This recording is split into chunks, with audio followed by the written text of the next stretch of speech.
कहानी एक खोजकर्ताओं की टीम से शुरू होती है जो दक्षिण अटलांटिक महासागर के बीच में यात्रा कर रही होती है। जहाज पर डेविड नाम का एक मौसम अधिकारी होता है। वे महासागर के बीच स्थित एक दूरस्थ द्वीप की ओर जा रहे हैं। सरकार ने डेविड को वहां मौसम के बदलते पैटर्न का निरीक्षण और रिकॉर्ड करने के लिए भेजा है। उसे लगभग 1 साल तक वहां रहकर मौसम संबंधी आंकड़े इकट्ठा करने थे और काम पूरा होने पर वापस लौटना था। कई दिनों की यात्रा के बाद वे आखिरकार उस द्वीप पर पहुंचते हैं। छोटी नाव से उतरकर वे देखते हैं कि द्वीप पूरी तरह सुनसान है। सिर्फ एक अकेला पक्षी दिखाई देता है। वहां एक लाइट हाउस और एक छोटा सा घर था जहां डेविड को रहना था।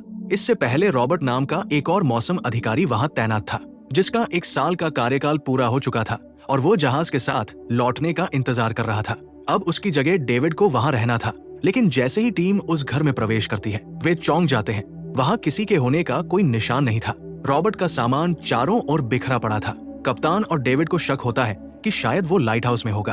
वे तुरंत लाइट हाउस की ओर बढ़ते हैं और पाते हैं कि पूरा लाइट हाउस नुकीले लकड़ी के खूंटों से घिरा हुआ है, जैसे किसी ने जानबूझकर अंदर आने का रास्ता बंद कर दिया हो। वे कई बार दरवाजा खटखटाते हैं लेकिन कोई जवाब नहीं मिलता। आखिरकार वे दरवाजा जबरदस्ती खोलते हैं और अंदर प्रवेश करते हैं, जहां उन्हें एक आदमी मिलता है जिसका नाम ग्रुनर है। जब डेविड और कप्तान ने ग्रुनर से पुराने मौसम अधिकारी रॉबर्ट के बारे में पूछा तो उसने बताया कि रॉबर्ट मर चुका है। एक दिन वो समुद्र की ओर गया था और फिर कभी वापस नहीं आया। ये सुनकर डेविड और कप्तान दोनों हैरान रह गए। कप्तान ने डेविड से कहा कि अगर वो चाहे तो उनके साथ जहाज पर लौट सकता है, लेकिन डेविड ने मना कर दिया। उसे लगा कि अगर वो सरकार को इस द्वीप से मौसम के सटीक आंकड़े दे सके तो उसे अच्छा इनाम मिलेगा। कप्तान ने जाते समय डेविड को आत्मरक्षा के लिए एक बंदूक दी और चेतावनी दी कि ये जगह सुरक्षित नहीं लगती। फिर उन्होंने वादा किया कि वे 1 साल बाद लौटेंगे और जहाज रवाना हो गया। डेविड ने उस घर में रहना शुरू किया और उसे थोड़ा व्यवस्थित किया। रात में उसे एक दराज में एक पुरानी डायरी मिली जो रॉबर्ट की थी।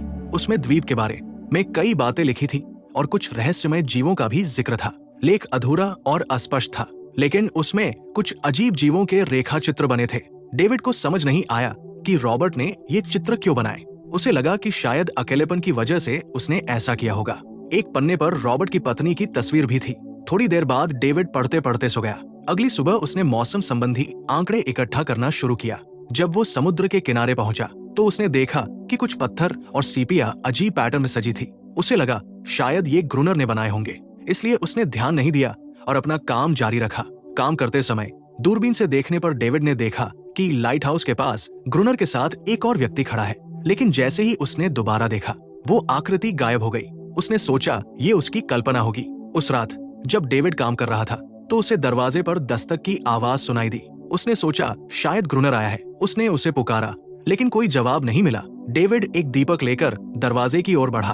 तभी उसे बाहर से अजीब और डरावनी आवाजें सुनाई दी जो किसी इंसान की नहीं लग रही थी। अचानक उसने एक भयानक दृश्य देखा। एक अजीब हाथ दरवाजे के नीचे से अंदर आने की कोशिश कर रहा था। वो हाथ बिल्कुल इंसानी नहीं था। डरकर डेविड तुरंत तहखाने में भाग गया और वहां छिप गया। कुछ ही देर में वो रहस्यमय जीव घर के अंदर घुस आया। वो चारों ओर घूमता रहा, कुछ खोजता हुआ। डेविड डर के मारे दीवार की एक छोटी दरार से उसे देख रहा था। तभी प्राणी ने उसकी हलचल महसूस की और उसकी ओर झपटा। खुद को बचाने के लिए डेविड ने एक चाकू उठाया और उसे प्राणी की आंख में घूम दिया। जीव चीखता हुआ भाग गया। अब डेविड को यकीन हो गया था कि डायरी में लिखे जीव असली थे। वो सारी रात डरा हुआ जागता रहा। सुबह जब वो बाहर निकला तो उसने रेत में अजीब निशान देखे जो इंसानों जैसे बिल्कुल नहीं थे। वे निशान सीधे समुद्र की ओर जा रहे थे। अब उसे समझ आया कि ग्रुनर ने लाइट हाउस के चारों ओर नुकीले लकड़ी के खूंटे क्यों लगाए थे। वो डरकर लाइट हाउस की ओर भागा और ग्रुनर से गेट खोलने की विनती की, लेकिन ग्रुनर ने मना कर दिया। उसने कहा कि डेविड को जहाज पर ही लौट जाना चाहिए था। फिर उसने उस पर पानी फेंक दिया और भगा दिया। निराश होकर डेविड वापस अपने घर लौटा। उसने तय किया कि अब उसे खुद ही अपनी रक्षा करनी होगी। उसने हर खिड़की पर लकड़ी की पट्टियां लगा दी, घर के चारों ओर नुकीले खूंटे गाड़ दिए और बाहर पुराने कागजों व किताबों का ढेर लगाकर उन पर तेल छिड़क दिया ताकि अगर जीव लौट आए तो वो उन्हें आग से रोक सके। उसी दौरान उसे घर के अंदर एक पुराना बक्सा मिला जिसमें एक बंदूक और कुछ गोलियां थी। ये देखकर उसमें फिर से जीने की उम्मीद जागी। जैसे ही सूरज डूबा डेविड के मन में फिर डर बैठ गया, क्योंकि उसे पता था कि रात होने पर वे जीव लौटने वाले हैं। रात जल्दी ही ढल गई। तभी उसे बाहर से अजीब सी आवाज सुनाई दी। जब उसने खिड़की से झांका तो देखा कि समुद्र की लहरों के बीच से जमीन जैसे हिल रही हो। कुछ ही पल बाद कई विचित्र जीव पानी से बाहर निकलते हुए उसकी ओर बढ़ने लगे। वे धीरे धीरे घर के पास आ गए और गेट तोड़ने की कोशिश करने लगे। डेविड ने तुरंत गोली चलाना शुरू किया। कुछ जीव मारे गए, लेकिन इससे बाकी और भी गुस्से में आ गए। डेविड ने अपनी योजना के मुताबिक बाहर रखे पुराने कागजों और किताबों को आग लगा दी। आग की लपटें देखकर जीव डरकर पीछे हट गए और समुद्र में लौट गए, मगर आग फैलकर घर तक पहुंच गई। लकड़ी का दरवाजा टूट गया और कुछ ही देर में पूरा घर जलने लगा। डेविड ने खुद को एक चादर में लपेटा और जान बचाने के लिए बाहर भागा। वो लाइट हाउस के पास एक बड़ी चट्टान के पीछे छिप गया। गोली चलाते वक्त उसके हाथ बुरी तरह घायल हो चुके थे। तभी तेज बारिश शुरू हुई और आग धीरे धीरे बुझ गई। सुबह तक डेविड का घर पूरी तरह जलकर राख बन चुका था। अब अगर उसे जिंदा रहना था तो उसे लाइट हाउस में शरण लेनी ही थी। डेविड ने अपनी राइफल उठाई और लाइट हाउस के पास की चट्टानों के बीच छिपकर ग्रुनर के बाहर आने का इंतजार किया। जब ग्रुनर पानी लेने बाहर आया तो डेविड उसके पीछे गया। तभी अचानक एक अजीब जीव ने डेविड पर हमला कर दिया। डेविड ने किसी तरह उस जीव को काबू में कर लिया। तभी ग्रुनर चिल्लाया, रुको, ये मेरा पालतू है। डेविड ने गोली नहीं चलाई और ग्रुनर से सौदा किया। अगर वो उसे लाइट हाउस में रहने देगा तो वो उस जीव को जीवित रखेगा, वरना मार डालेगा। ग्रुनर मान गया क्योंकि डेविड के पास खाने का सामान और गोलियां थी। शाम को दोनों बचा हुआ खाना लेकर लाइट हाउस लौट आए और वहीं सो गए। अगली सुबह जब डेविड की नींद खुली तो उसने देखा कि वही जीव चुपचाप उसका हाथ चाट रहा था। आश्चर्य की बात यह थी कि उसके जख्म पूरी तरह ठीक हो चुके थे। डेविड हैरान रह गया। अब वो ग्रुनर से उस जीव के बारे में और जानना चाहता था। उसे ये सब किसी जादू जैसा लगा। उसने सोचा कि अगर वे इस रहस्य को दुनिया के सामने लाए तो दोनों को शोहरत और दौलत मिल सकती है। ग्रुनर द्वीप छोड़ना नहीं चाहता था। उसके लिए ये दुनिया की सबसे प्यारी जगह थी जहाँ वो खुद को राजा समझता था। ग्रुनर ने बताया कि जिस प्राणी ने दाऊद की मदद की थी वो बचपन में उसके मछली के जाल में फंस गया था। तब से वो प्राणी ग्रुनर के साथ रह गया और उसकी बात मानने लगा। लेकिन ग्रुनर क्रूर था। शाम को ग्रुनर ने उसे बंदूक दी और कहा, तैयार रहो, जीव कभी भी हमला कर सकते हैं। जब बड़े झुंड ने लाइट हाउस पर हमला किया, ग्रुनर लगातार गोली चलाता रहा। दाऊद डर गया, एक कोने में छिपा और कुछ देर बाद बेहोश हो गया। सुबह ग्रुनर ने उसे पानी डालकर जगाया और कहा, अगर तुम जीना चाहते हो तो इन्हें मारना सीखो, वरना लाइट हाउस से बाहर कर दूंगा। मेरी हर बात मानो, रोज पानी लाना, लाइट हाउस का काम करना और रात में मेरे साथ पहरा देना। दाऊद के पास कोई विकल्प नहीं था और उसने जिंदा रहने के लिए मान लिया। लेकिन वो रोज ग्रुनर द्वारा उस मादा प्राणी पर होने वाली शारीरिक यातना सहन नहीं कर पाया। रात फिर आई और दोनों पहरेदारी के लिए तैयार हुए। इस बार डेविड नहीं डरा। उसने बहादुरी से गोली चलाई, लेकिन ग्रुनर ने कुछ नहीं किया, बस लाइट हाउस का गेट बंद कर अंदर बैठ गया ताकि डेविड खुद जीवों से लड़ना सीखे। पूरी रात लड़ाई चलती रही और सुबह ग्रुनर ने देखा कि डेविड खून से सने दरवाजे के पास बैठा है। अब डेविड उन जीवों से लड़ना सीख चुका था। समय बीतने लगा। लगातार लड़ाई की रातें और दिन के कामों ने डेविड के लिए द्वीप को एक जेल जैसा बना दिया। उसे आजादी की चाह सताने लगी। धीरे धीरे डेविड को उस मादा प्राणी पर दया आने लगी और उसने उसका नाम रखा एनारियस। उसे एहसास हुआ कि अकेलेपन का दर्द सिर्फ इंसानों को नहीं बल्कि उस प्राणी को भी होता है। दिन बीतते गए और जीवों के हमले कम होने लगे। डेविड ने सोचा शायद वे सर्दियों में कहीं और चले गए या समझ गए कि लड़ाई बेकार है। लेकिन ग्रुनर का मानना था कि वे फिर लौटेंगे और इस बार और ज्यादा संख्या में। कुछ दिन बाद रात के खाने के बाद दोनों ने समय बिताने के लिए शतरंज खेलना शुरू किया। लेकिन खेल में इतने खो गए कि वे लाइट हाउस की रोशनी जलाना भूल गए। अंधेरे का फायदा उठाकर जीवों ने हमला कर दिया। दोनों ने पूरी कोशिश की पर हमलावर बहुत ज्यादा थे और गोलियां लगभग खत्म हो गई थी। किसी तरह वे लाइट हाउस के ऊपरी हिस्से तक पहुंच गए, लेकिन ग्रुनर के पैर में गहरा घाव हो गया। जैसे ही सुबह हुई और सूरज निकला, जीव वापस समुद्र में चले गए। एनारियस ने ग्रुनर के जख्म ठीक करने की कोशिश की। तब डेविड को समझ आया कि ये युद्ध जीतना असंभव है। उनके पास अब न गोलियां थी न भोजन। अगले दिन जब डेविड बाहर गया, उसने समुद्र में एक जहाज देखा। वो तुरंत फ्लेयर गन लाया और जहाज को संकेत दिया, लेकिन ग्रुनर ने उसे रोक दिया। वो नहीं चाहता था कि डेविड द्वीप छोड़े। तभी एनारियस ने ग्रुनर पर हमला किया ताकि डेविड को बचा सके। लेकिन ग्रुनर किसी को भी द्वीप छोड़ने नहीं देना चाहता था। ये उसकी दुनिया थी जहाँ वो खुद को राजा मानता था। डेविड असहाय होकर देखता रहा कि जहाज समुद्र में गायब हो गया। एक दिन डेविड ने एनारियस को मछली की हड्डी से बनाई एक छोटी खिलौना नाव दी। एनारियस को ये बहुत पसंद आई। इसके बाद वो डेविड को द्वीप के एक हिस्से में ले गई जहाँ उसके आश्चर्य के लिए एक असली नाव छिपी हुई थी। डेविड ने ग्रुनर से उस नाव के बारे में पूछा। ग्रुनर ने बताया कि वो पहले से इसके बारे में जानता था। कभी कुछ लोग उस नाव से इस द्वीप पर आए थे, लेकिन सुबह तक कोई भी जिंदा नहीं बचा था। जीवों ने उन्हें मार डाला था। उन लोगों के जहाज में गोला बारूद था। उसने सुझाव दिया कि अगर उनमें से कोई पानी में जाकर मलबे की तलाश करे तो शायद डायनामाइट या गोलियां मिल सकती है। इससे जीवों के खिलाफ लड़ना आसान हो जाएगा। ग्रुनर ने मना कर दिया, लेकिन डेविड ने जोखिम उठाने का फैसला किया। समय बीतता गया और एनारियस के साथ डेविड का रिश्ता गहराने लगा। एक दिन जब डेविड और एनारियस साथ थे, ग्रुनर ने उन्हें देख लिया। ये देखकर वो बेहद गुस्से में भर गया, इसलिए उसने तय किया कि डेविड को रास्ते से हटाना होगा।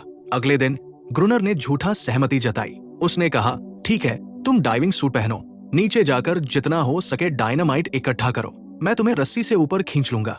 लेकिन उसका असली इरादा डेविड को धोखा देने का था। दोनों नाव लेकर उस जगह पहुंचे जहां जहाज डूबा था। डेविड ने डाइविंग सूट पहना और समुद्र में उतर गया। नीचे पहुंचकर उसने जहाज का टूटा हुआ मलबा देखा। उसे कुछ डायनामाइट के बक्से भी मिले। तभी अचानक दो छोटे समुद्री जीव वहां आ गए। डेविड घबरा गया और गिर पड़ा। सूट भारी था, इसलिए वो मुश्किल से हिल पा रहा था और मदद के लिए संकेत भी नहीं दे सका। ऊपर ग्रुनर ने सोचा कि जीवों ने डेविड को मार डाला है। किसी तरह डेविड ने खुद को सूट से आजाद किया और सतह की ओर तैरकर वापस लौट आया। वहां डेविड और ग्रुनर को कई पुरानी चीजें मिली, जिनमें डायनामाइट से भरे बक्से भी थे। वे तुरंत लाइट हाउस लौटे और काम शुरू कर दिया। उन्होंने लाइट हाउस के चारों ओर 2 परतों में डायनामाइट लगाया, ताकि अगली बार जब जीव हमला करे तो उन्हें एक ही बार में उड़ा सके। 2 महीने बीत गए और सर्दी आ गई। इस दौरान जीवों के हमले अचानक बंद हो गए, जैसे उन्हें पहले से पता चल गया हो कि कोई जाल बिछाया गया है। ग्रुनर को शक हुआ कि एनारियस ने उन्हें चेतावनी दी होगी।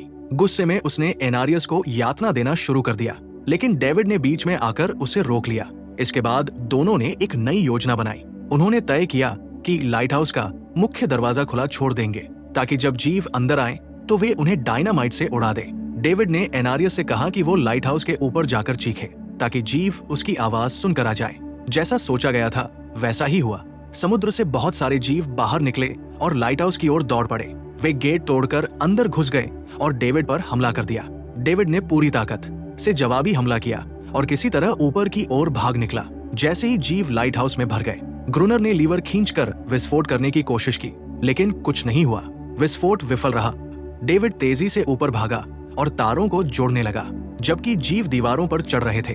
ग्रुनर नीचे रहकर अकेले ही उनसे लड़ने की कोशिश करता रहा। जैसे ही तार जुड़े, डेविड ने ट्रिगर दबाया और पहला बड़ा विस्फोट हुआ। कई जीव वहीं मारे गए, लेकिन कुछ और बच निकले। तब ग्रुनर ने दूसरी परत का विस्फोट कर दिया। दूसरा धमाका इतना जोरदार था कि पूरा लाइट हाउस हिल गया और दोनों बेहोश हो गए। अगली सुबह जब उनकी चेतना लौटी तो लाइट हाउस चारों ओर से खंडहर बन चुका था। एनारियस कहीं नहीं थी और चारों ओर मरे हुए जीवों के शव पड़े थे। ग्रुनर ने बच बचे जख्मी जीवों को भी मारना शुरू कर दिया, लेकिन तभी डेविड की नजर एक मरते हुए जीव पर पड़ी। उसके गले में एक हार था। ये देखकर डेविड के दिल में गहरा अपराध बोध भर गया। उसे समझ आया कि ये जीव राक्षस नहीं थे, बल्कि इंसानों की तरह जीवित प्राणी थे, बस बोल नहीं सकते थे। पर ग्रुनर के लिए इस एहसास की कोई अहमियत नहीं थी। उस दिन के बाद वे जीव कभी दोबारा हमला नहीं किए। फिर भी हर रात समुद्र से उनकी रोने जैसी आवाजें सुनाई देती थी। डेविड को अब उस भयावता का एहसास होने लगा। उसने समझा कि उन्होंने कितने परिवारों को नष्ट कर दिया था, कितने बच्चों को अनाथ बना दिया था, और ये सब एक गलतफहमी के कारण हुआ था। अगले दिन डेविड ने तट के पास कुछ छोटे समुद्री जीवों को देखा, शायद वही बच्चे जो अपने परिवारों से बिछड़ गए थे। अपराध बोध से भरे दिल के साथ उसने पत्थरों का एक गोल चक्र बनाया और उसके बीच में वो छोटी खिलौना नाव रख दी, उम्मीद करते हुए कि एनारियस इसे देखेगी और वापस लौट आएगी। घंटों इंतजार करने के बाद भी वो नहीं आई। अगली सुबह जब डेविड उठा तो उसने ग्रुनर को सोते हुए देखा। उसके पास कुछ पुराने सामान थे, जिनमें एक धुंधली सी तस्वीर भी थी। जब डेविड ने ध्यान से देखा तो वो हैरान रह गया। तस्वीर उसी औरत की थी जिसकी तस्वीर उसे अपने पहले दिन रॉबर्ट की डायरी में मिली थी। तभी डेविड को सच्चाई समझ आई। पुराना मौसम अधिकारी रॉबर्ट कभी मरा ही नहीं था। उसने अपनी पहचान बदल ली थी। अब वही ग्रुनर बनकर द्वीप पर रह रहा था। उसने नया नाम इसलिए अपनाया क्योंकि वो कभी उस द्वीप को छोड़ना नहीं चाहता था। ये जानकर डेविड के अंदर की सारी उम्मीदें टूट गई। अगली शाम जब वो किनारे पर गया तो उसने देखा कि वो खिलौना नाव जो उसने पत्थरों के घेरे में रखी थी अब वहां नहीं थी। उसकी जगह एक छोटा समुद्री जीव खड़ा था जिसके हाथ में वही नाव थी। डेविड ने धीरे से एक जलती हुई लकड़ी उसकी ओर फेंकी, ये दिखाने के लिए कि उसका मतलब किसी को नुकसान पहुंचाना नहीं है, वो सिर्फ शांति चाहता है। थोड़ी देर बाद एनारियस समुद्र से बाहर आई और उसके पीछे कई अन्य जीव थे, लेकिन इस बार उनमें से किसी ने हमला नहीं किया। वे बस शरण चाहते थे, अपने लिए एक सुरक्षित जगह। तभी ग्रुनर वहां आया। उसके हाथ में बंदूक थी। उसका मानना था कि अगर इन जीवों से शांति हो गई तो वो अपनी शक्ति और नियंत्रण खो देगा। डेविड ने उससे समझाने की कोशिश की। उसने कहा कि ये जीव अब लड़ना नहीं चाहते, वे सिर्फ शांति चाहते हैं। लेकिन ग्रुनर ने उसकी एक नहीं सुनी। वो गुस्से में चिल्लाया और एनारियस को आदेश दिया कि वो तुरंत अंदर चली जाए। पहली बार एनारियस ने ग्रुनर की बात नहीं मानी। अब वो उसकी गुलाम नहीं रही। ये देखकर ग्रुनर को लगा कि अब कोई भी उसकी बात नहीं मानता। गुस्से और निराशा में वो डेविड की ओर लाइट हाउस की तरफ बढ़ गया। डेविड ने सोचा कि शायद ग्रुनर को अब समझ आ गया होगा कि हर जीवित प्राणी को आजादी का हक है और किसी को गुलाम बनाकर नहीं रखना चाहिए। जैसे ही वो प्रकाश स्तंभ पहुंचा, उसने फ्लेयर गन चलाई। फ्लेयर सीधा एक छोटे समुद्री जीव के बच्चे को लगी। वो तुरंत मर गया। ये देखकर बाकी जीव डर गए और वापस समुद्र की ओर भाग गए। डेविड का दिल टूट गया। जीवों का उस पर से भरोसा भी उठ गया। गुस्से में डेविड लाइट हाउस की ओर भागा और ग्रुनर का सामना किया। उसने चिल्लाकर कहा, तुमने ऐसा क्यों किया? वे तो सिर्फ शांति चाहते थे। लेकिन ग्रुनर अब पूरी तरह हार चुका था। उसने डेविड को मारने का निश्चय कर लिया। तभी डेविड चिल्लाया, रुको रॉबर्ट, तुम हत्यारे नहीं हो। अपना असली नाम सुनकर ग्रुनर, रॉबर्ट, रुक गया। उसके अंदर कहीं गहराई में वो अब भी जानता था कि वो असल में हत्यारा नहीं है। द्वीप पर इतने लंबे समय तक अकेले रहने, अपनी पत्नी को खोने और गहरे अवसाद ने उसे मानसिक रूप से तोड़ दिया था। अपराध बोध से भरा ग्रुनर ने अंततः खुद को जीवों के सामने समर्पित कर दिया और कुछ ही पलों में उन्होंने उसे मार डाला। डेविड ने खुद को लाइट हाउस के अंदर बंद कर लिया। समय बीतता गया। 1 साल बाद एक सरकारी जहाज द्वीप पर पहुंचा। उनके साथ एक नया मौसम अधिकारी था जिसे स्टेशन की जिम्मेदारी संभालनी थी। कप्तान ने डेविड से पूछा कि पिछले अधिकारी के साथ क्या हुआ। डेविड ने शांत स्वर में कहा, वो आदमी समुद्र की ओर चला गया और कभी वापस नहीं लौटा। नए अधिकारी ने सोचा कि डेविड ही असली ग्रुनर है। डेविड ने उसे ठीक नहीं किया।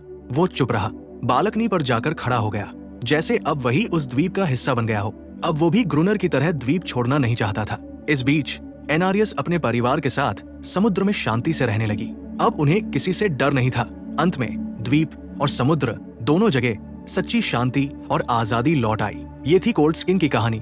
दोस्तों, अगर आपको वीडियो पसंद आया हो तो इसे लाइक जरूर करें और ऐसे ही कंटेंट और कहानियां के लिए सब्सक्राइब करना मत भूलें। आपका एक लाइक और सब्सक्राइब हमें और भी शानदार वीडियो बनाने का हौसला देता है।